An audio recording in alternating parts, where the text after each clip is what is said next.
বন্ধুরা, আজকের ক্লাসে আমরা আলোচনা করব কোষ বিভাজন নিয়ে।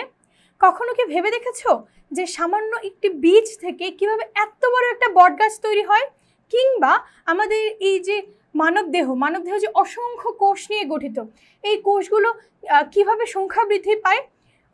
সেটা আনসার হচ্ছে কোষ বিভাজন।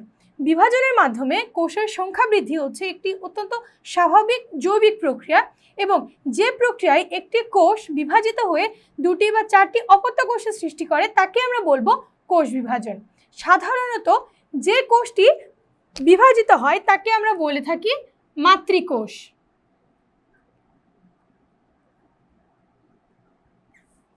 এবং মাতৃকোষের বিভাজনের মাধ্যমে নতুন যে কোষগুলো তৈরি হয় তাদেরকে আমরা বলে থাকি অপত্য কোষ বা ডটার সেল।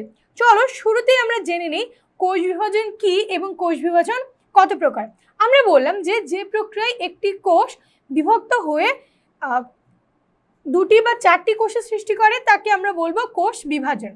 এবং বিজ্ঞানী ওয়াল্টার ফ্লেমিং 1882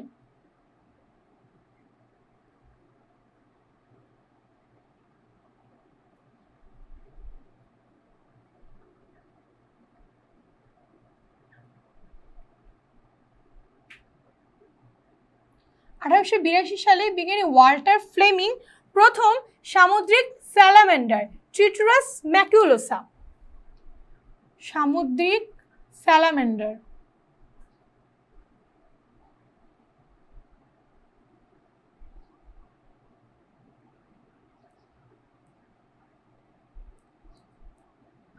ট্রিটুরাস ম্যাকুলোসাতে কোষ বিভাজন প্রত্যক্ষ করেন।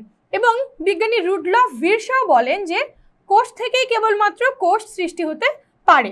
এবারে আমরা চলে আসি কোষ বিভাজনের প্রকারভেদ। আমরা জানি কোষ বিভাজন হচ্ছে তিন প্রকার। কি কি? অ্যামাইটোসিস বা প্রত্যক্ষ কোষ বিভাজন, মাইটোসিস বা সমীকরণিক কোষ বিভাজন, এবং মেয়োসিস বা হ্রাসমূলক কোষ বিভাজন। শুরুতেই আমরা শিখে ফেলবো এই তিন প্রকার কোষ বিভাজনের সংজ্ঞা। অ্যামাইটোসিস বা প্রত্যক্ষ কোষ বিভাজন বলতে আমরা কি বুঝি? যে কোষ বিভাজন প্রক্রিয়ায় কোনো জটিল মাধ্যমিক পর্যায় ছাড়াই নিউক্লিয়াস এবং সাইটোপ্লাজম সরাসরি বিভক্ত হয়ে দুটি অপত্য কোষের সৃষ্টি করে তাকে আমরা বলে থাকি অ্যামাইটোসিস বা প্রত্যক্ষ কোষ বিভাজন। এরপর আমরা চলে আসি মাইটোসিস বা সমীকরণিক কোষ বিভাজনে। এই প্রক্রিয়াতেও একটি মাত্র কোষ থেকে দুটি অপত্য কোষের সৃষ্টি হবে, কিন্তু এখানে আমরা মাথায় রাখবো যে এখানে প্রথমে নিউক্লিয়াস বিভাজিত হবে, এর পরবর্তীতে সাইটোপ্লাজম।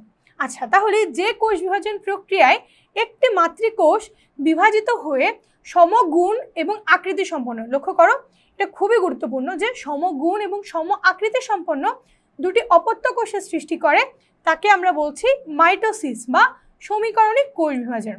এক্ষেত্রে যেহেতু অপত্য কোষগুলোর আকৃতি এবং গুণাগুণ মাতৃকোষের অনুরূপ হয়, এজন্য এটাকে আমরা বলে থাকি সমীকরণিক কোষ বিভাজন বা ইকুয়েশনাল ডিভিশন। এরপরে চলে আসি মায়োসিস বা হ্রাসমূলক কোষ বিভাজনে। যে প্রক্রিয়ায় একটি অপত্য কোষ একটি মাতৃকোষ বিভক্ত হয়ে চারটি অপত্য কোষের সৃষ্টি করে এবং এখানে ক্রোমোজোম সংখ্যা মাতৃকোষের অর্ধেক হয়ে যায় তাকে আমরা বলবো মায়োসিস বা হ্রাসমূলক কোষ বিভাজন। লক্ষ্য করো এক্ষেত্রে আমরা বলেছি যে অপত্য কোষে ক্রোমোজোম সংখ্যা মাতৃকোষের অর্ধেক হয়ে যাবে। যেহেতু অর্ধেক হয়ে যাবে অর্থাৎ হ্রাস পাচ্ছে, এই জন্য এটাকে আমরা বলে থাকি হ্রাসমূলক কোষ বিভাজন বা রিডাকশনাল সেল ডিভিশন। তাহলে আমরা তিন প্রকার কোষ বিভাজনের প্রকার এবং এদের আমরা সংজ্ঞা জেনে ফেললাম। এবার আমরা শিখব অ্যামাইটোসিস বা প্রত্যক্ষ কোষ বিভাজন নিয়ে। শুরুতেই বলেছি যে অ্যামাইটোসিস বা প্রত্যক্ষ কোষ বিভাজনে কোনো জটিল মাধ্যমিক পর্যায় ছাড়াই নিউক্লিয়াস এবং সাইটোপ্লাজম সরাসরি বিভক্ত হয়েছে। এক্ষেত্রে বিজ্ঞানী স্ট্রাসবার্জার একটা মতবাদ দিয়েছেন। বিজ্ঞানী স্ট্রাসবার্জার 1892 সালে, বিজ্ঞানীর নাম হচ্ছে বিজ্ঞানী স্ট্রাসবার্জার। বিজ্ঞানী স্ট্রাসবার্জার 1892 সালে বলেন যে অ্যামাইটোসিস কোষ বিভাজন থেকে জটিল এবং উন্নত কোষ বিভাজন প্রক্রিয়াগুলো ধীরে ধীরে আবির্ভূত হয়েছে। আচ্ছা, তাহলে আমরা শিখে নিই অ্যামাইটোসিসের প্রক্রিয়াটা আসলে কিভাবে হয়। লক্ষ্য করো এখানে আমরা একটা মাতৃকোষ শিখেছি, তাই তো? আমরা বলেছি যে কোষটা বিভাজিত হয় তাকে আমরা বলবো মাতৃকোষ। তাহলে লক্ষ্য করো এটা হচ্ছে মাতৃকোষের সাইটোপ্লাজম,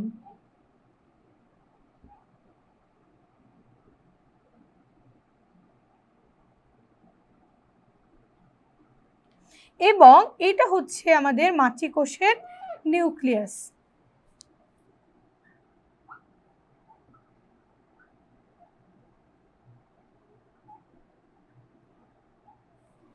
লক্ষ্য করো মাতৃকোষের নিউক্লিয়াস এবং সাইটোপ্লাজম, সরাসরি নিউক্লিয়াস এবং সাইটোপ্লাজমের মাঝখানে একটা খাঁজ সৃষ্টি হয়েছে, এটাকে আমরা বলতে পারি একটা খাঁজ।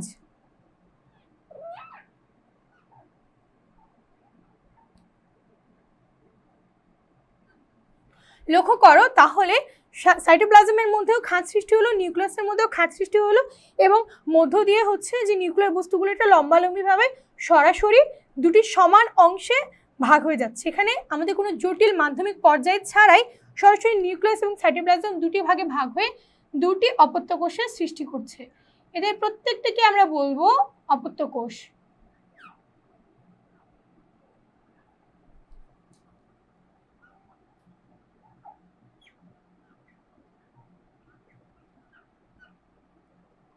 বা ডটার সেল।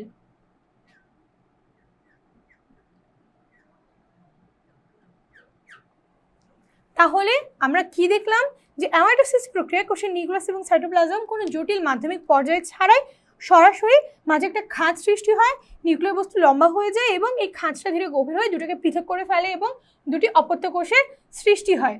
ইস্ট, অ্যামিবা সহ কতক এককোষী জীবের দেহে অ্যামাইটোসিস প্রক্রিয়ার মাধ্যমে এদের সংখ্যা বৃদ্ধি হয়ে থাকে। এবং আমরা মনে রাখবো যে ব্যাকটেরিয়ার ক্ষেত্রে আমরা যে দ্বিবিভাজন প্রক্রিয়াটা আলোচনা করি চতুর্থ চ্যাপ্টার, অবশ্যই ব্যাকটেরিয়ার দ্বিবিভাজন প্রক্রিয়াটিও এই অ্যামাইটোসিস প্রক্রিয়ার সাথে অনেকটা সমার্থক বা সিমিলার। তাহলে আমরা অ্যামাইটোসিস শিখে ফেললাম। অ্যামাইটোসিস কোষ বিভাজনের গুরুত্ব আমরা শুরুতেই বলে নিয়েছি যে বিজ্ঞানী স্ট্রাসবার্গের মতে যিনি 1892 সালে বলেন যে অ্যামাইটোসিস কোষ বিভাজন থেকে পরবর্তীতে উন্নত মাইটোসিস এবং মিয়োসিসের মতো উন্নত এবং জটিল কোষ বিভাজন প্রক্রিয়াগুলো আবির্ভূত হয়েছে।